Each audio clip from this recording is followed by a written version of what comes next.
Breaking news.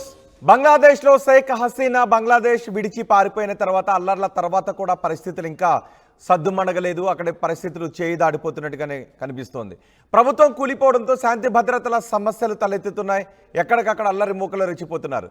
హిందువులు టార్గెట్గా, మైనార్టీలు టార్గెట్గా హత్యలు జరుగుతున్నాయి, దాడులు జరుగుతున్నాయి. ఇప్పుడు మీరు ఆర్టీవీ స్క్రీన్ పైన చూస్తున్న దృశ్యాలు అవే.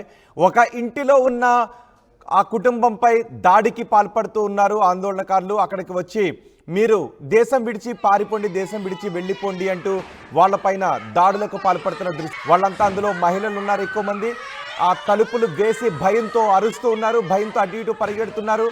ఆ ఆందోళనకారులు అక్కడికి వచ్చి తలుపులు పగలగట్టి లోపలికి వచ్చే ప్రయత్నం చేస్తుంటూ తలుపులను గట్టిగా బిగించి లోపల వాళ్ళు భయభ్రాంతులకు గురవుతున్న దృశ్యాలు కూడా మనం చూస్తున్నాం.